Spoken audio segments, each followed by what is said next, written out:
Hello, Guyana. Hello, everyone. Happy New Year to you and your families from wherever you're joining us. We welcome you to Nation Watch. Today is Sunday, 5th January 2025. First Nation Watch installment for the year 2025. 2025 is a very, very important year in the life of our country.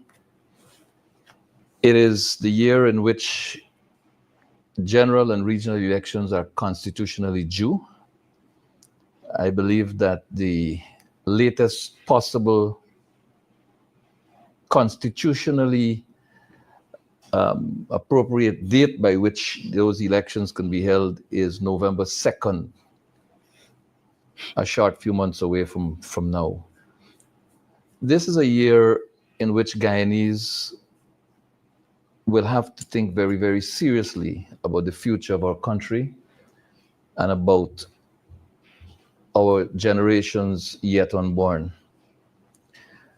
This is a year in which we must change this government if Guyana is to grow. This is the year in which we must change this government if Guyanese are to benefit from the God-given natural resource, oil wealth, that we have been blessed with. Every citizen is involved. Every citizen has a role to play. Every citizen is urged to responsibly play their respective roles. The media is involved. And I wish to call on media operators throughout this country to stand up and to do that which you are expected to do. It cannot be business as usual. The hard questions must be asked. The leaders of this country must be put in the spotlight, not selectively. Not selectively. Those who are entrusted with the governance of this country must be asked the hard question.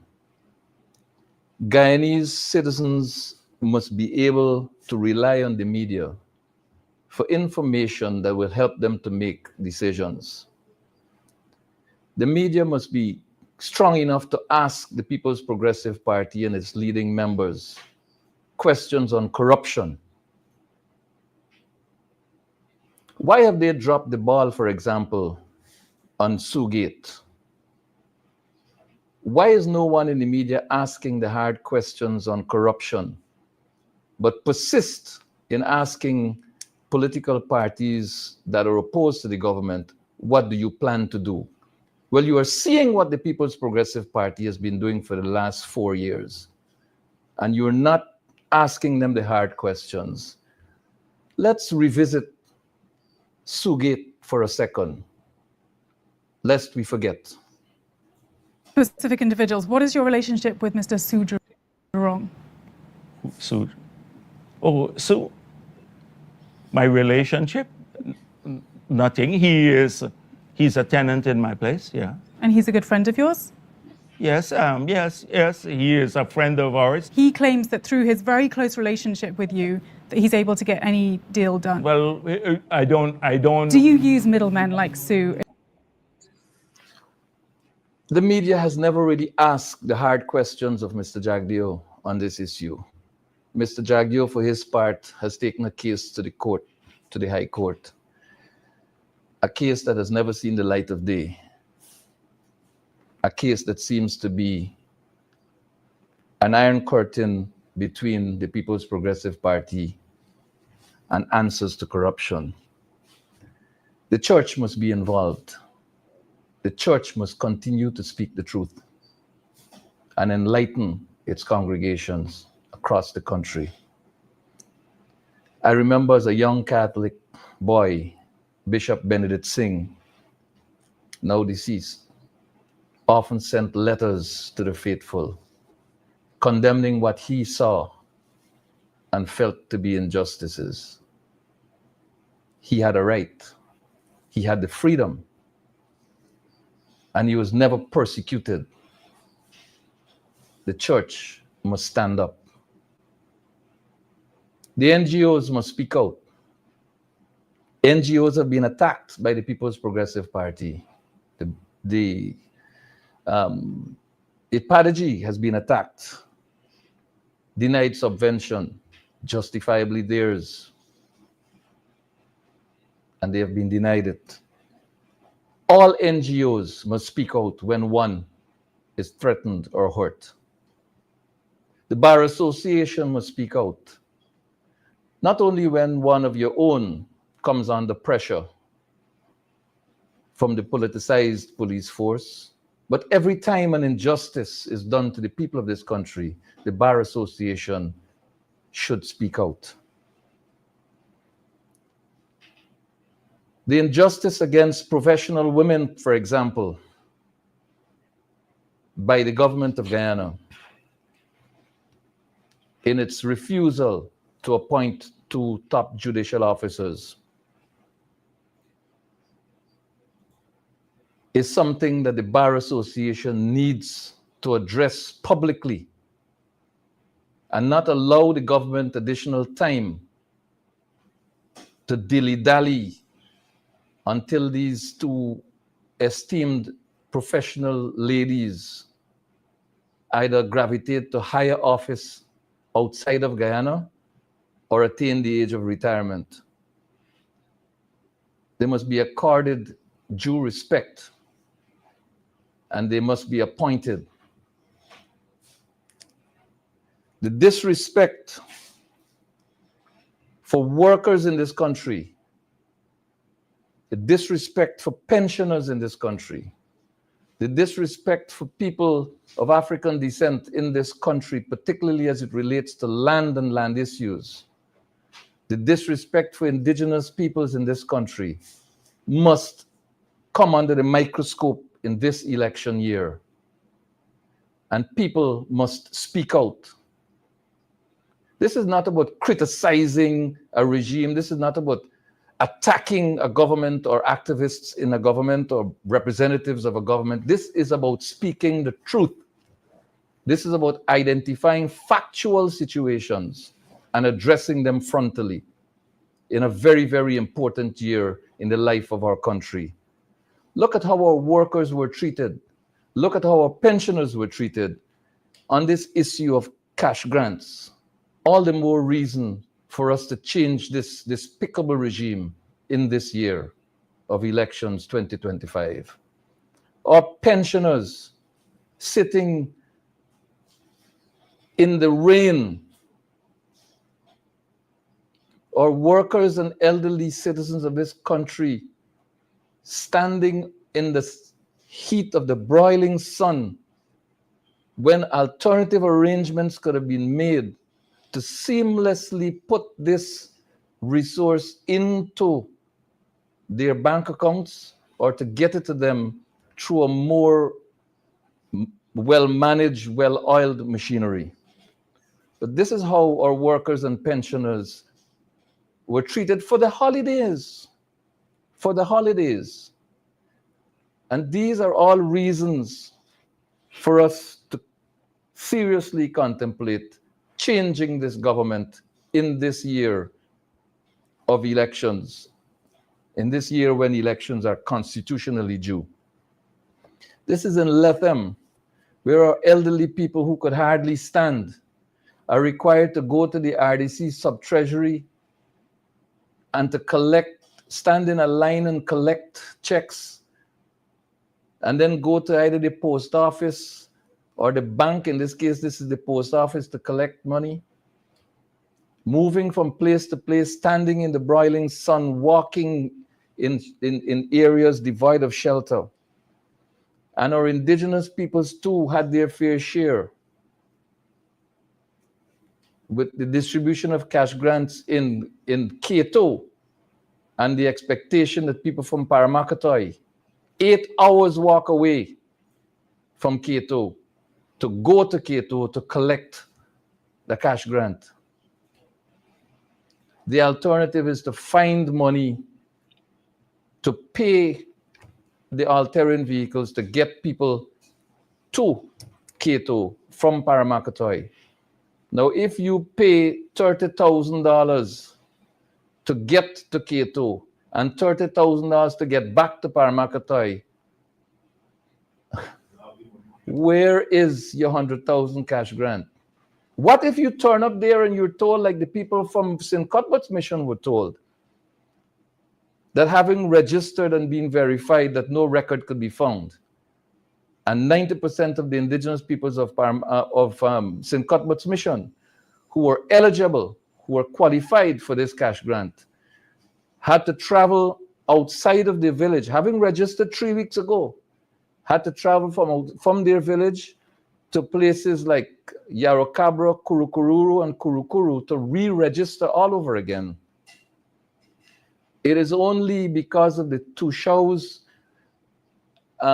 proper management of the assets of the village that didn't come as an extra cost to everyone who had to re-register. He provided transportation via the village bus for as many people as he could have, or as the village council could have. Others who could not benefit from that resource had to pay their way to go there and re-register. But this is the callous nature of the People's Progressive Party. This is how they treat our working people.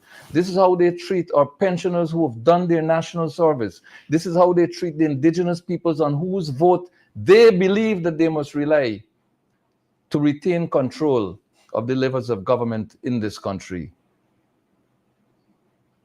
Money is being poured into Gaisuko.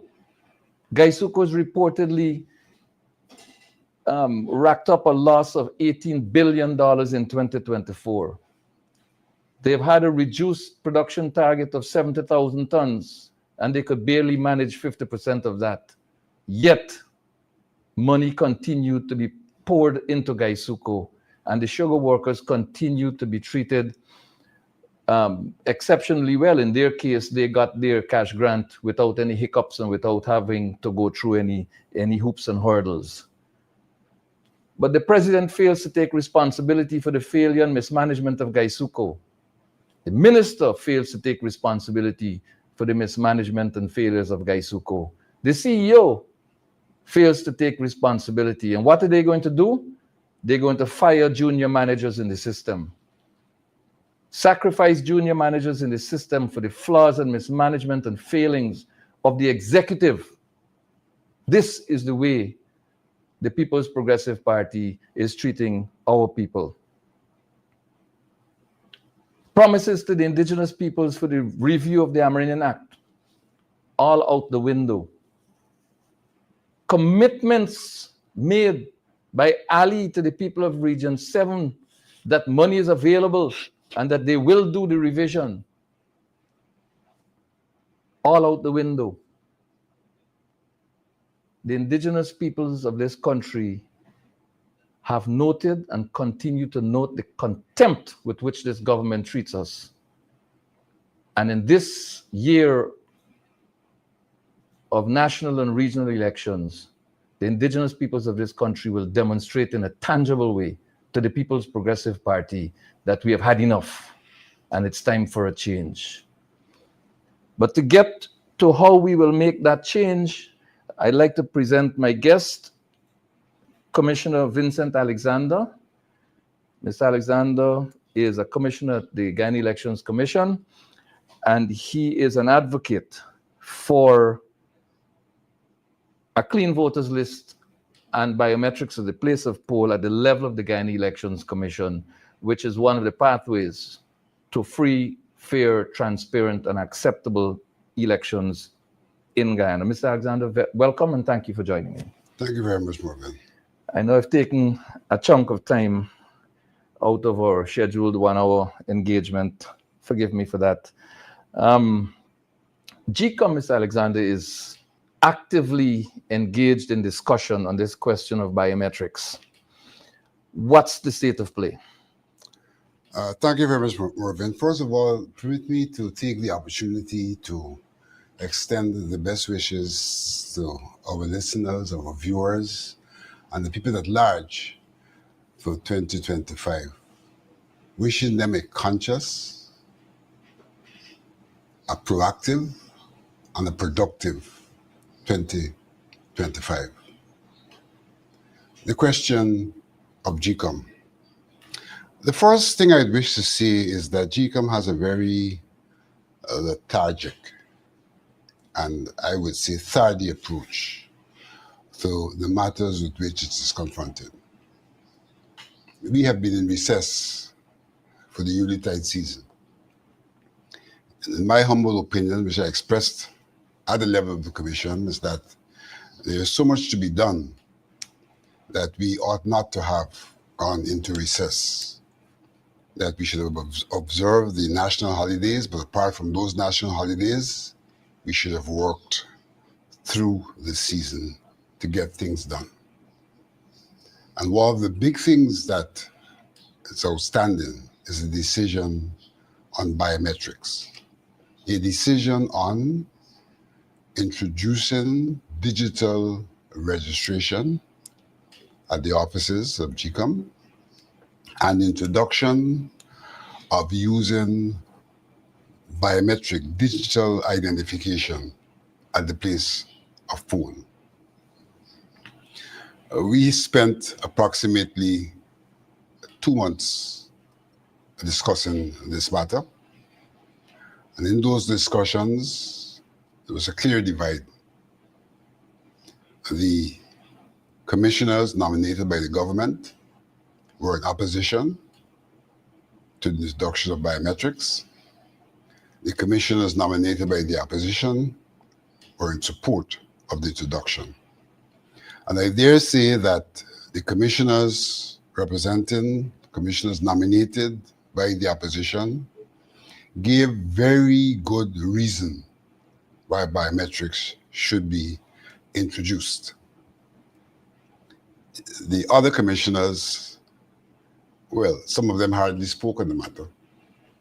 And he who spoke could give no real sound and objective reason. Sounds like Rohi there. But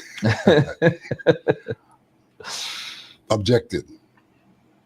We then adjourned for the chairperson, who unfortunately is not an active participant in these discussions. You know, the chairman of GECOM is the first among equals. And one would think that that chairperson has an original view on these matters and therefore would engage with our fellow commissioners in the discussions. But that's not what pertains to GECOM. She sits back as if she's a judge and that a case has been brought before her, and then retires to give a judgment. Unfortunately, when she delivered her position, many of the issues which were argued were not addressed in her response. They were not addressed.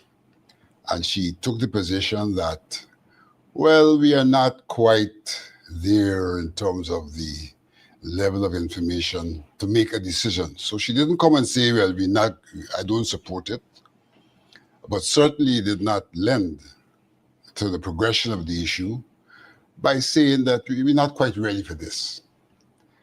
And we had to bring it to her attention that in whatever she was saying, she had not addressed all the issues that were before her. So even in her judge-like manner, there seemed to be a deficiency. She then asked for time to review her position. And that's where we are at. We are at a point where we're going to convene in January, Tuesday of this week, hopefully to hear from her on this matter. But you know, it is known to her and to most of us that if we are to proceed with biometrics, the project should really commence in January. And therefore, one could well contend that the tardiness, the lethargy, and her own slothfulness is an attempt to then use time as a factor in terms of can we or can we not. Bearing in mind that in our contention, we made the point that there were two decisions to be made. One, a decision in principle. Do we agree to have biometrics? Do we agree to have digital registration at our offices? And do we agree to have digital identification at the place of poll? As a matter of principle. And once we have that agreement in principle, then the second decision to be made, it's implementation. And how do we go about trying to have it done in time for the 2025 elections? But if the chairman of the commission becomes involved in these conversations, would it not be better for the discourse going forward that you benefit from the ideas of the chair, the thoughts of the chair, whether she believes that this is a good thing or a bad thing, instead of 3 for 3 against, I go with the ones against? I mean, should she not be encouraged to participate? Are efforts being made to encourage her participation? Certainly she should be encouraged. And certainly that was the culture of GECOM in the past, where the chairperson himself reviewed the issues, looked at the pros and cons, and in the course of the discussion, lent his thinking to the matter at hand. And in fact, sought to generate a consensus on these matters. What we have now is a clear position where, well, let me hear what you guys have to say. And you guys mean, in a sense, what the commissioners representing the government have to say, and what the commissioners nominated by the opposition have to say. And then I will see, based on what you have said, what the final position is. And I intentionally said the commissioners representing the government because that's how they present themselves. They don't present themselves as commissioners, constitutional officers who can look at things objectively. They unequivocally make it clear whose view they are bringing to the table. On the other hand, I continue to contend that as a nominee of the leader of the opposition, that we look objectively at matters and not merely try to represent the partisan interests of the opposition. What has happened is that in every instance, barring one or two, the chairperson, in summing up and reviewing and giving what maybe seemed to be a judgment, has come down on the side of the commissioners representing the government. And in doing so, they're glaring infringements of the logic and the argumentation that was put for the purpose of making the decisions. And I just want to divert a bit to give examples of that. I'm going to give 2 examples. In our employment practice, we have moved away from the standard practice of scoring. And we are said to use those criteria on which one would normally score merely as a guide. We make lofty presentations, but at the end of the day, it is reduced to a vote. And so, for example, when we did the interviews for the CEO approximately 3 years ago, in the context of what I just said, the CEO did not have the required experience as GECOM advertised. And that alone was the basis on which that person should not be appointed as the CEO. But that was overlooked, and the vote made him the CEO. And the same thing occurred with the DCO. Did not have the years of experience as advertised by GECOM. And in fact, there was a process that sought to delay that appointment in a manner that would allow him to get the years of experience. But under pressure from the commissioners, we had to proceed. Didn't have the years of experience, but again, was preferred for the appointment. And so the point I'm making here, by giving those examples, is that very often one can see glaring infringements of the considerations that should make the decision, so that the decision is made in favor of the arguments put forward by the People's Progressive Party's nominees. Mr. Alexander, I just want to make a point to our viewers here. Guests on Nation Watch are persons who are authorities on the subject that we discuss. Guests on Nation Watch are persons with profound knowledge of the subject area that we're discussing. We appreciate the call for youth involvement. We respect the call for youth involvement, and we have been involving young people, and we will continue to involve young people in these conversations. But when it comes to the issue at hand, we must speak to the people who are in position and who are authorities on the subject so that we can get to the meat of the matter. Ms. Alexander, on the question of biometrics specifically,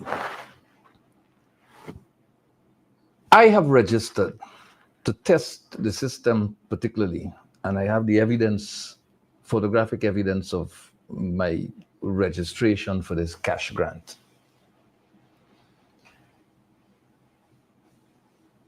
It is evident that what is used as the basis for registration is the voters list.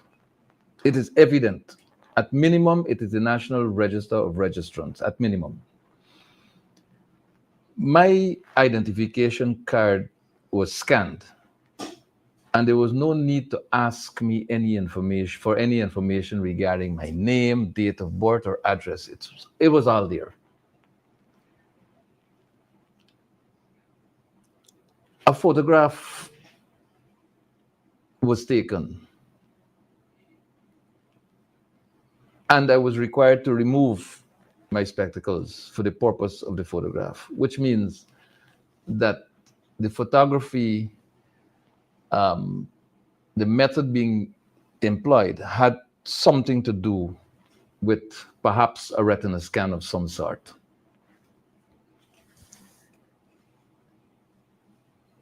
The government has bragged about the hundreds of thousands of citizens that it managed to register for the cash grant in a record short period of time. The same government, represented by the persons identified by the People's Progressive Party on the commission, are opposed to biometrics. but they are part of a political party in government that has employed and that is bragging about the efficiency and effectiveness of biometrics, which uses as its foundation the same list of citizens that the Guyana Elections Commission is working with.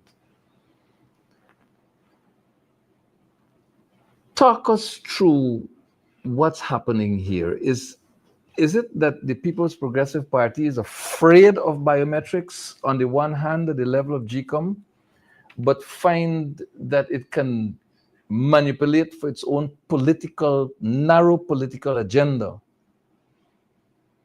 the voting population using the same biometrics that it is denying the electorate?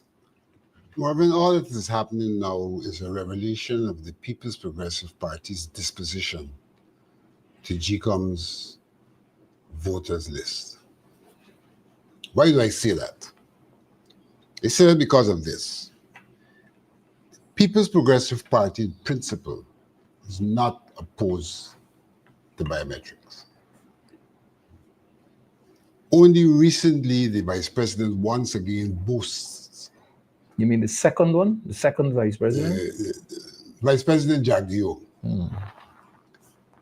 is on record of boasting about the implementation of a universal ID card with biometrics. So there's an embrace of biometrics by the People's Progressive Party. Interestingly, in the implementation of that ID card, there's no reference whatsoever to its use by GECOM or for elections. So the GECOM seems to be left in that old system rather than being brought into what they have advocated as a system of biometrics for the purpose of identification and conduct of all sorts of transactions except the conduct of elections. So it shows you immediately that there is something amiss in relation to how they're treating GECOM, because the argument about biometrics, the whole question about the technology, the whole question about power supply, all those issues are issues that can be overcome in relation to what they're doing, but not being applied But I want in to, relation to GECOM. I want to interrupt you here, sir. The Attorney General has publicly pronounced on this question of biometrics, speaking to it being unconstitutional. The last time I checked, the Guyana Elections Commission is the agency, the only agency that has the responsibility for issuing identification cards, national identification cards. The People's Progressive Party's suggestion about the universal identification card, which touches taxation and social security and all of these issues. In speaking to this matter, they evidently are talking about the identification card, as you just pointed out, totally different from the source and origin of our currently used national identification cards. Is that not something that will require some kind of legislative or constitutional adjustment? And if they are so intent on going that road, would they not pursue that? And in this case, they seem to be shying away from embracing legislative change for the purpose of biometrics for voting I don't think purposes. they're shying away from biometrics for Voting purposes. But I think they're going to concoct at an opportune time for them legislation for that universal card. But having said that, the argument of the Attorney General about biometrics being unconstitutional is baseless, absolutely baseless.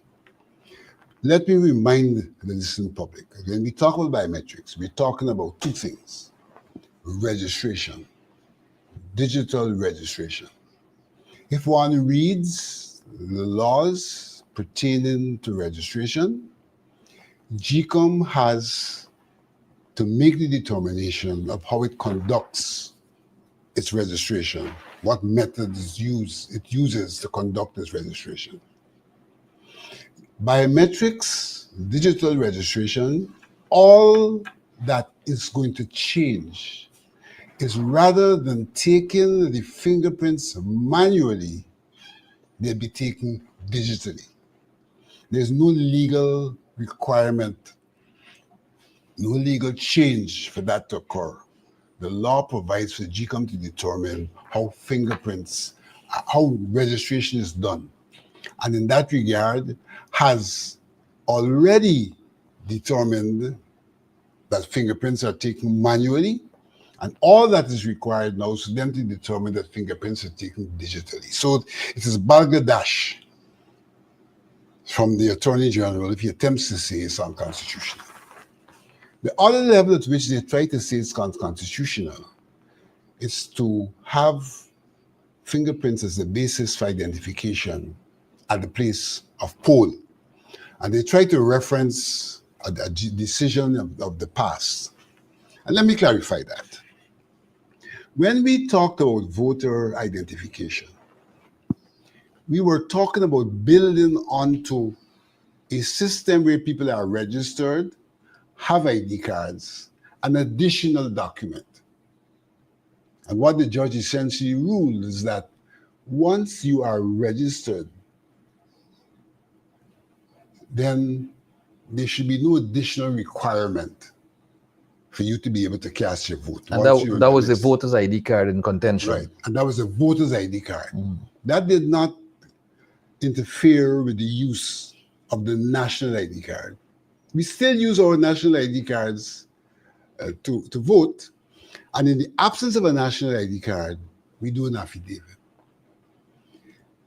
If one goes to the place of poll to cast a vote, and one is required to be identified by one's fingerprints, there is nothing new or additional in that process. We already take fingerprints. The person is presenting himself or herself when he has his fingerprints checked. The person is not presenting an additional document. The person is not going outside of the registration process to get an additional document to say, I am the person. The person is turning up. And by virtue of the fingerprints, the person is saying, I am the person. And so this argument about fingerprints not being constitutional in relation to identification, again, in my humble opinion, it is baseless. Separate and apart from the fact if anyone acquaints himself carefully with the laws pertaining to elections, you can see that those laws do provide for the use of fingerprints in terms of identification. What we're talking about here is implementation rather than any legal or legislative intervention. And it is this argument about unconstitutionality that has been thrown at us in the commission to say, well, we're not quite sure we're there because we're not quite sure of the constitutionality. Which brings us to the next point in this conversation. The leader of the opposition, the leader of the parliamentary opposition, has declared publicly multiple times. He said that he sees no impediment to fingerprint biometrics being used. He further said that if in fact there is, and the laws need to be amended or the Constitution requires amendment, the opposition will support the government in the National Assembly at any vote. If a 2/3 majority is required, the country is guaranteed that 2/3 majority vote in the National Assembly to give effect to whatever constitutional amendment may be required. Well, and here is where the government has absolutely no excuse. The government nominated the commissioners have absolutely no excuse, even if they raise the question of constitutional violation. the fact that they oppose it on one hand with the argument of constitutionality and do not embrace the opportunity to address the constitutional issue means something is amiss. And that's what we need to understand. There is something amiss. And this is even related to the manner of conduct of the cash grant. The problem we have that has to be resolved ultimately is that we have a list of over 600,000 persons when all of the logic suggests that the people who are entitled to vote could be no more than somewhere in the vicinity of 400 to 500,000. So that's the first problem we have, a list with excess names. And in that number of excess names, no one has been able to challenge the fact that the overseas Guyanese who have died are retained on that list. Nobody can challenge that. Absolutely no one can challenge that. There's no mechanism in place to remove overseas Guyanese. And there is evidence to show that in the 2020 elections, that votes were cast for people who were not present. And therefore, we know what the problem is. The problem is that we have excess names, and not only do we have excess names, but those names have been used to cast votes that have influenced the results of our election. So anyone who opposes addressing this question by the use of biometrics, in fact, would be having an agenda which includes making use of the flaws in the system. And so they haven't addressed the question. Let's forget biometrics. The question of those Guyanese who die overseas in the tens of thousands hasn't been addressed. Nor has the call for internal review of the operations. Nor has the call for the internal review, which would show that this is an issue. This is not about a petition. The chairman continues to talk about that matters for petition. It's about housekeeping. It is about housekeeping. It's about seeing if your system has flaws. A petition is a different issue, but a refusal. So that every person who refuses to be involved in this exercise is complicit in the dysfunctionality of our electoral system, a dysfunctionality which can be used to the advantage of one or the other party, bearing in mind that this argument about we have all the measures as the pole of place, that too is equivalent to validation. Here's where I come to the cash grant. A simple review of ID cards and the profile that they have there will show that because ID cards are as dated as 2008, one cannot easily match the person who's appearing with the ID card. And the best example of that is Jack Dio. The best example of that is Jack Dio. You can't take his ID card that he has and look at him and say it's the same person. And therefore, there is a weakness at the place of poll in terms of our capacity to use the ID cards for proper identification. And when you add to that malintent, so it's not just a deficiency in the identification process, but a misuse of the identification process, then one could see that those who are opposed to rectification are themselves beneficiaries, active beneficiaries of the deficiency of the system.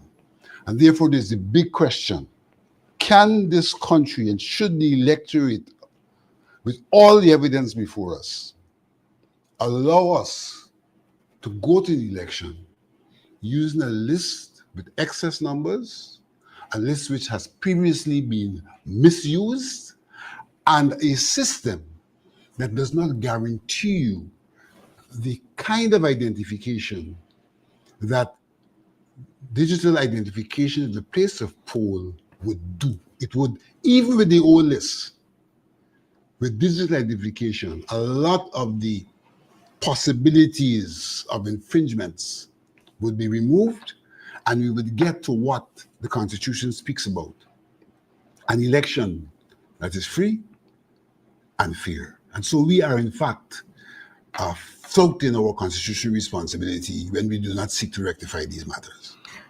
So, Alexander, I'm looking at the picture evidence I took following registration. It has your personal information, your name, the date of registration, all of your names, forename, middle name, surname, gender, contact information, and then there's ID information with your, these all come up automatically except the contact number. National ID number, if they require evidence of the image that they took, the photograph they took having been stored. And it seems as though they were keen on using even expired passports as a form of identification. Then it gives your address, which obviously automatically comes up when they scan the identification card, and the source has got to be that database the GECOM works with. This application also has provision for banking information, which raises the question, why did they not use that to disburse the resources? It's asking for the bank name, the branch of the bank, the type of account, and the account number. And then it goes on to ask, interestingly, about what government benefits the registrant is receiving. Is he receiving a pension, public assistance, disability, old age, invalidity from NIS, survivor's benefit, or what have you? Now, this tells anyone very clearly that this information is accessible, but it appears as though it is being accessed by the People's Progressive Party, a political entity, not a constitutional body like GECOM, but a political party holding the reins of government, accessing this information and using it for political purposes. Some feel that this information is going to be used for rigging the 2025 election. And all of this information, receiving this grant is contingent upon a person presenting him or herself and providing all of this information by presentation of ID card and so on. So here's a political party manipulating a national database to conduct political business in the name of government. Let me say two things. Taking of the picture in registration for the cash grant provides the cash grant administrators with a recent picture, and therefore puts them in a better position than GECOM for the identification of the person who presents himself. As in the case we're going to put on screen now. Herself. That's the first point I want to make. So that they themselves are aware that you can't use the pic on the ID card. Look at that. That is Barry Jagdeo. He's going to turn up with an ID card showing the pic on the left-hand side, of the screen. the haired pic. Yeah. But he's going to turn up bald-headed. The plucked one. Right?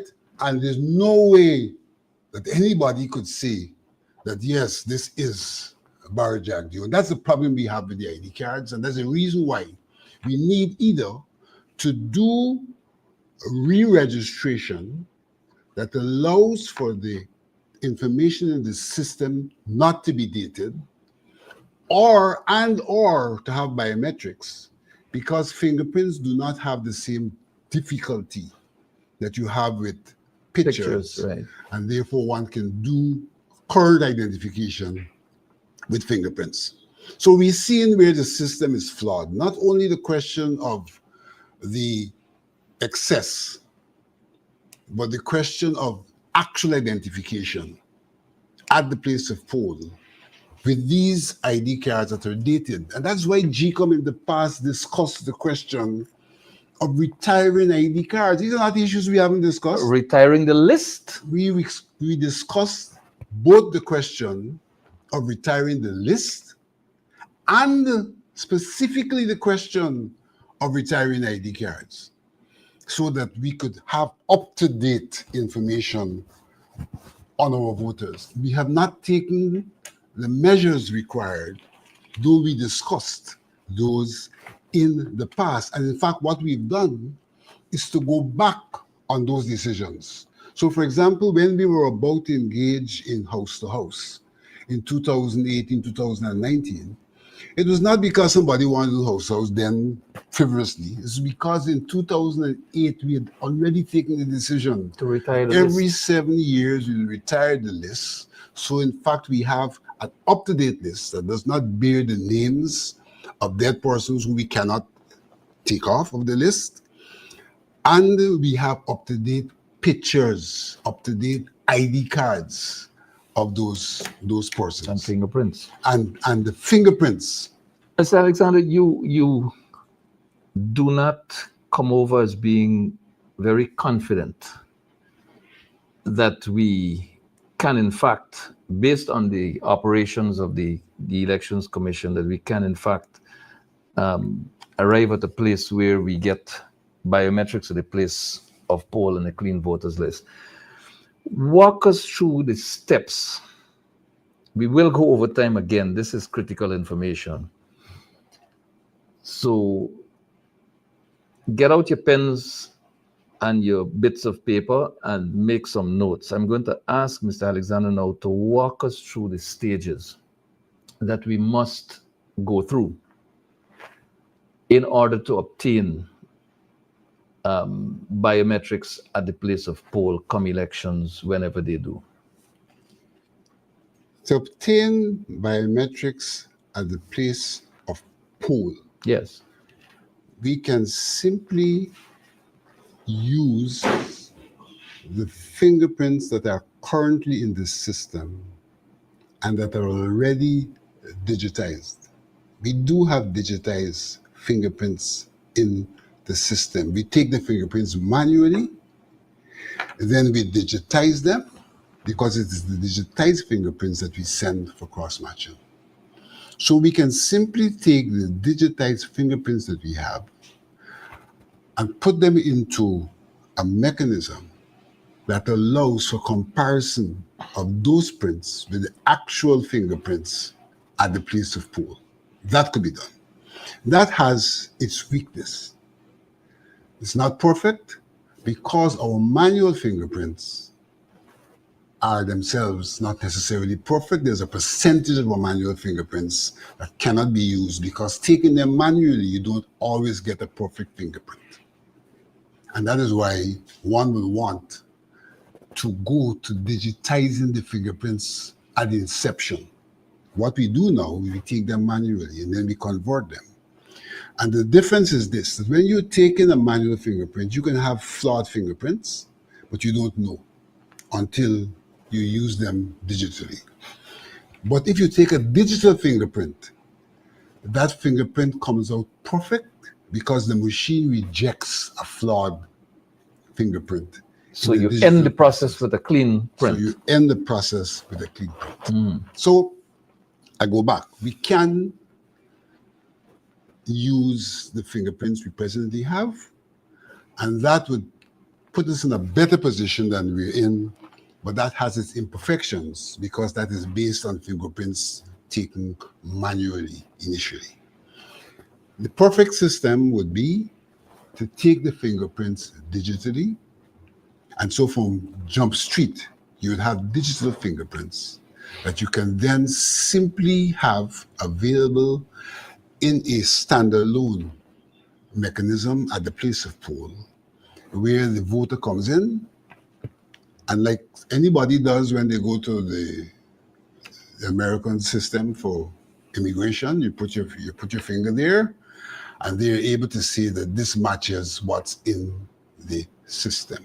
So this is the person who has presented this document. Who has presented himself Or himself or or herself for herself. registration, who has now presented himself for voting. Right. Now, let's take it from the position of digitally capturing fingerprints as the basis for the use of that aspect of biometrics at the place of poll. Walk us through a possible timeline, if you would, to completion. Well, let's see it this way. We are starting from ground zero. I wouldn't take you through a timeline. No. Not the Suffice details. to say this, that the experts have offered the opinion, which GECOM at the level of the chairperson is not unaware of, though she may deny that if we started in January, we have sufficient time for an election in November. So that's the first point I want to make. Secondly, we can look at comparators as to what happened in India and what happened in Ghana, and we can see that based on what happened in India, where they're dealing with millions of people.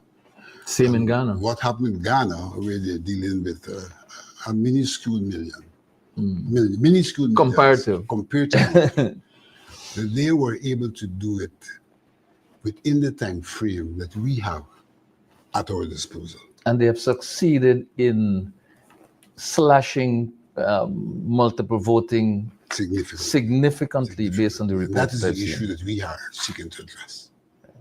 Because we're starting from a position where the list as presented potentially has 150,000 possibilities of duplicated voting.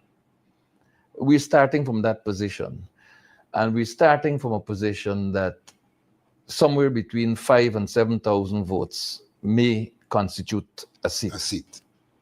So if we're talking about 100,000 plus possible names that can be exploited, no wonder the PPP in its bottom house meetings are suggesting to its followers that they can muster 2/3 majority. They have this thing planned out. And GECOM seems to be falling in line. Like I said, something has to be amiss for them to take the position they've taken. Given other positions they've taken in relation to the universal biometrics, in the universal to cash grants, something's amiss in terms of their disposition towards GECOM. And one can go beyond saying something's amiss, because one has the evidence of what has occurred in the past. And the refusal to act on the evidence is mind-boggling, Mr. Alexander. Refusal to act and setting the scene for reoccurrence. And the Attorney General has yet to tell the nation what has happened to the evidential material that he has retrieved from the commission. That's another one. That's another instance. That's another ingredient in the rigging pot. Very much so, because here it is that he told this nation that he was going to use this material to show wrongdoing on behalf of the APNU AFC. The APNU AFC has used the material that was verified to show wrongdoing at the elections. Which we've published here on Nation They've Watch. shown that. He has many more numbers of such allegations. And he contended he was going to use it to show that they're false allegations, and therefore it's wrongdoing on behalf of the APNU AFC. But now, he has for almost 2 years not acted when the machinery to act on it is at his disposal, as was at the disposal of the Chief Immigration Officer who was also acting. Who was at the 2020 elections? Oh, well, the one currently appointed under controversial circumstances was acting during the time Right. that the Attorney General retrieved those Very evidential much so. bits of materials Very from much so. from the Information commission. is the mechanism to check is at their disposal, and here is a blatant refusal, ducking and hiding and all sorts of things. Well, we should ask the Right. chief immigration officer whether he has in fact received requests for verification of those documents retrieved from the Elections Commission by the Attorney General for the purposes of uncovering whatever falsities the AG believes to be contained in those documents. Mr. Chief Immigration Officer, could you address the nation on this matter? Have you received from the Attorney General a request for verification of documents retrieved from the Guyana Elections Commission having to do with persons, with names of persons who have been verified as having voted in the last election and who are believed not to have been in the jurisdiction at that time? Or when you sung like Charles Dickens, great expectations of the chief immigration officer. Well, I am comfortable that the appointment of that officer will soon be challenged, if it has not yet been challenged. So I think he is under obligation to respond to citizens of this country on matters of urgent national importance. How as many we go. obligations have not been responded to? That too. So, in a nutshell, Mr. Alexander, what are your expectations of this Tuesday meeting? Well, we expect her to, I don't know what to expect, to be truthful. I don't know that, in fact, she will come with a final position. She may ask for more time. There is delay and dallying, and therefore it is for us at the level of the commission to press our case.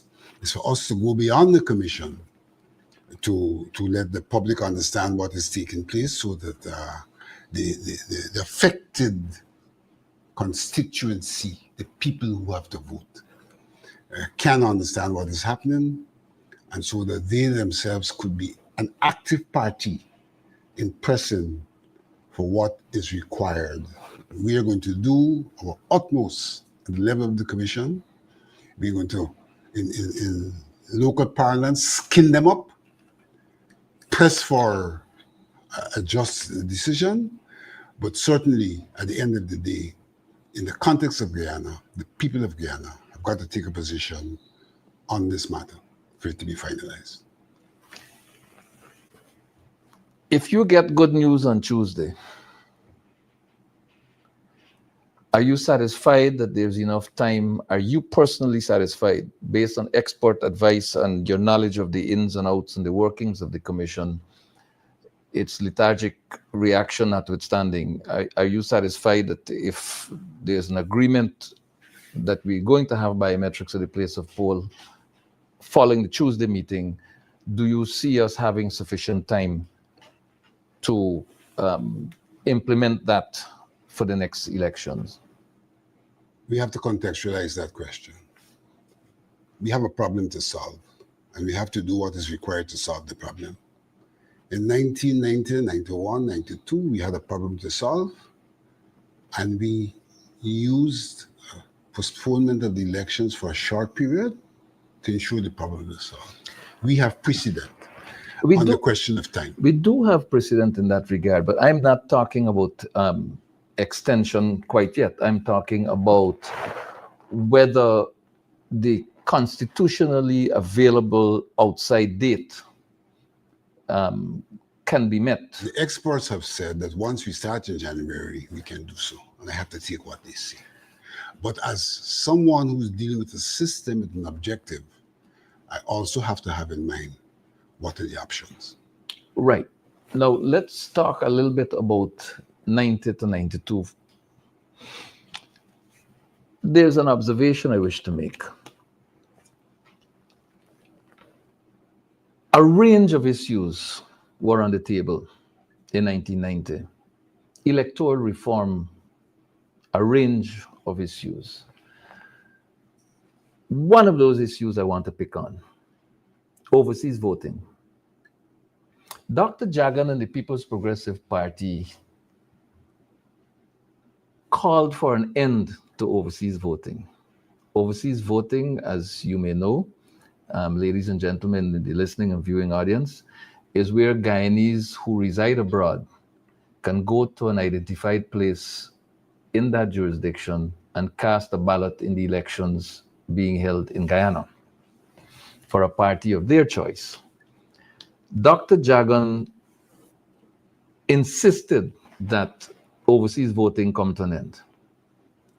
These two doctors now in office seem to be going back on Dr. Jagan's position. And this whole business of not wanting to remove people based on residency requirement seem to be a reopening of a back door to allow persons who live abroad, do not pay taxes in Guyana, do not participate on the daily life in Guyana, do not contribute in any way to the societal and developmental agenda of the country, still having the right to vote. Mervyn, There's a bit of hypocrisy there. I'm not going to pronounce on that. There are two different things as far as I'm concerned. One is a citizen having the right, a Guyanese having the right to vote. And the other is allowing for people who are not in the jurisdiction at the time to have a vote cast for them. Guyana agreed that we will not have voting done overseas. We agreed to that except for the exceptions. These Yes, are the diplomatic diplomatic, staff right. and so. We agreed to that. There's a consensus in that. So that the question is, we should not be able to use the names of those people who are overseas in their absence to have fraudulent votes cast.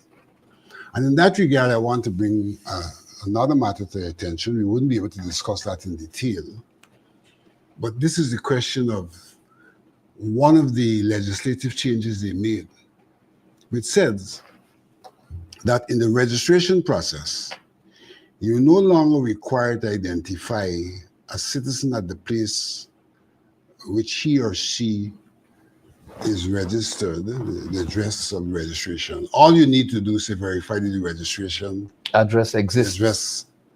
That's all you need to do. Now, that flies in the face of our Constitution, because the whole question of constituencies, which we have in the national elections, in the regional elections, and more particularly in the local elections, requires that the people who vote are in fact resident. So not just an address that you verify, you have to verify the person's residency. So that's a legal issue that has to be resolved. I believe a matter of that nature is before the court. A matter of that nature is before the court. What the evidence has suggested is that another approach the PPP has used on this question of quote unquote the list with these excess names is they've gone to a place like Nigeria, where we can have close in the vicinity of 300,000 Guyanese residing. And what they have done, they've brought those Guyanese into quarantine, giving them addresses that are not their address even when they lived here, and have them registered. So they can jump the border on election day, come and vote, and go back. The same was done in Bumfin, Brazil as well. So it's a kind of overseas voting they're introducing by changing the law to exploit the need for residency in relation to our constituencies, in relation to our local government arrangements. So we can see that the PPP have no principles that are guiding what they do.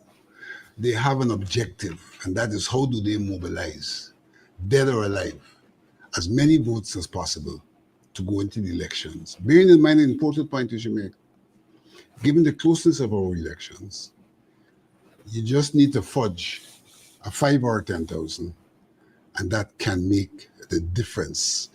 And you have now over 150,000 from which to do your fudging. Yeah. And probability theory would tell you that 5,000 over 150 is highly, highly Probable. doable. Highly, highly doable. We are in the face of a massive scheme by those who talk about democracy to ensure that democracy does not prevail. Well, like they say, they mock and we see, as opposed to democracy. But that's the People's Progressive Party brand. And I said before, and I'll say it again, there is afoot a massive rigging scheme. The Guyana Elections Commission is being used as a pawn in this regard, it appears, to many who I've spoken with. And the cash grant registration and distribution is also believed to be part of this operation. Mervyn, allow me a parting word in the cash grant. Sure. What is not obvious about the cash grant? Modern elections, voters are influenced by a lot of propaganda and PR. What the cash grant does is to provide whoever has the information, the data about the various constituencies who are workers, who are unemployed, Or pensioners. categories, pensioners, and therefore provides an opportunity for targeting them in the electoral messaging. And that, let's look at the American system, and you can see. So when you hear about employing these PR firms overseas, what this cash grant does then is to provide a database for them to have targeted messages and therefore to be able to influence the voter. But it's bigger and nastier than that. Because here is where a political party, because of where it sits in the, It's misuse of in office. the country, It's tremendous misuse of office. accesses a national database that is the preserve of a constitutional commission, manipulates that database to achieve some what you spoke about, and also to achieve another very dark agenda item, that is to put money in the hands of voters and then use that fact to go in the campaign and say, we gave you this, and therefore you are beholden unto us. I want citizens to understand that the cash grant is too little, too late. That the cash grant is your entitlement. It is not a gift. It is something that you are entitled to because your country has earned it. You should have received it before. You should have received a larger amount, and you should continue to receive it at given and identifiable intervals.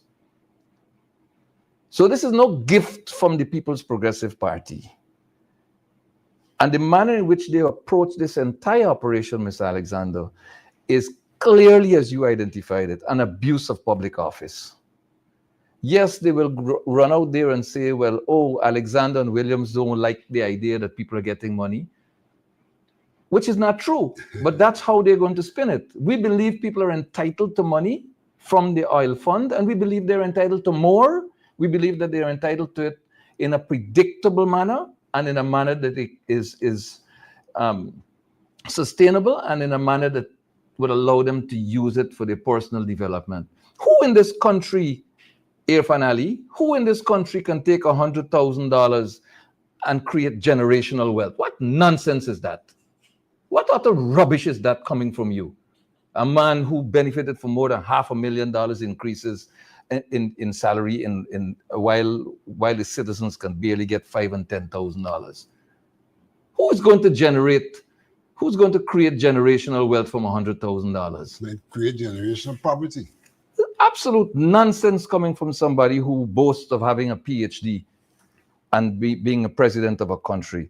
Well, Mr. Alexander, I'd like to thank you very much for joining me here on Nation Watch, the first episode of Nation Watch for 2025, a very, very important year in the life of our country. And I believe that the commissioners identified by the opposition need to come out a lot more often and bring information to the people of this country, the electorate of this country, regarding what's happening at GECOM. And to our viewers and supporters, as is usually the case, we show up outside the Guyana Elections Commission office. What time do we show up? I believe we show up at midday, and we expect to be out there at midday on Tuesday, when it is possible that the chairman of this Elections Commission is likely to make a decision, either for or against biometrics at the place of poll. If you are interested in the life of your country, in the political life of your country, if you are interested in the equality in distribution of wealth in this country, if you are interested in the economic and social life of your country, you need to join us at 12 o'clock on Tuesday outside the Guyana Elections Commission, where we continue to advocate for biometrics at the place of poll and for a clean voters list. So that's all we have time for today on Nation Watch. Mr. Alexander, thanks again for coming out. And to our viewers, thank you very much for joining and staying with us throughout the duration of this program. And we look forward, by God's grace, to seeing you again next Sunday. Until then, please be safe.